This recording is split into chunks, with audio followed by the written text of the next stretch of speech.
Being a part of a sorority is an easy way to make friends, build a family, and get involved in college. But there are terrible and horrific things that are happening just behind the scenes.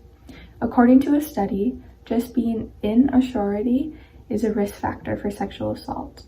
Members of Greek life are 74% more likely to experience sexual assault than those who aren't a part of it. Studies have found that sorority women are likely to interpret male behaviors that to many other people would seem dangerous as just joking, showing off, or even flirting. Also, the familial-like bond thought to exist between fraternities and sororities reduces the sensitivity to danger cues, as the women tend to view the men as brotherly or trusted friends, and not someone that could potentially be dangerous towards them. Not only do sorority women have a higher chance of being sexually assaulted, but due to the fact of the stigma around talking about and reporting sexual assault, a lot of it goes unreported. About 40% of sorority women have been sexually assaulted, but due to the amount of unreported sexual assault cases, that percentage is much likely higher. Victim blaming is very common among sorority members, and they can be blamed for what they are wearing, how they were acting, and even their level of intoxication, when in actuality it is not their fault in any way at all.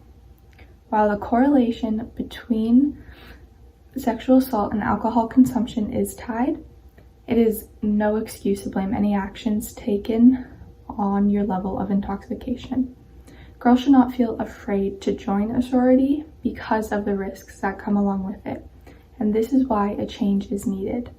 Luckily, people are realizing this, and there are movements such as No Means No to combat sexual assault, but this is only the beginning.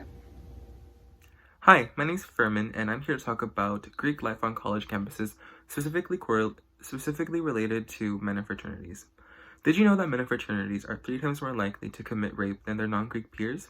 And that 6% of men in frats admitted to committing these acts of sexual assault. Yes, that number is low, but it doesn't take into account the men who didn't have the courage to admit to their crimes. Okay. The real reason owing sexual assault and rape has been closely related to men in Greek life has been debated, but mainly it is due to the excessive drinking and partying under the influence of drugs or alcohol during those parties. It is traditional that fraternities hold these parties and provide the alcohol and the space for the parties, and it's mostly women who are from sororities or other women in the campus who are invited. There is a little bit of hookup culture that comes into play in this as well, and especially when it comes to some men who have something to prove with their masculinity, and it could be through a drinking game, and it could also be through sex. Men do have most power in the situations of sex when it comes to these things due to the under the influence of drugs, and luckily there are some fraternities taking a stance and speaking out against the sexual assault that has happened with them, with the No Means No movement and the Me Too movement as well, when they can empathize with other women who have been sexually assaulted as well as themselves. But as a college community, what can we do to combat this issue? We can educate our peers on consent, which will be talked about in this video series more in depth, and combating rape culture, which is the normalization of rape in our society. We can combat this issue by redefining masculinity to something more substantial for men, and letting them express their emotions and themselves more. We can stop victim blaming, which is a huge issue right now, and we can have a zero tolerance for sexual assault in our campus. Thank you so much for listening, and on to the next video.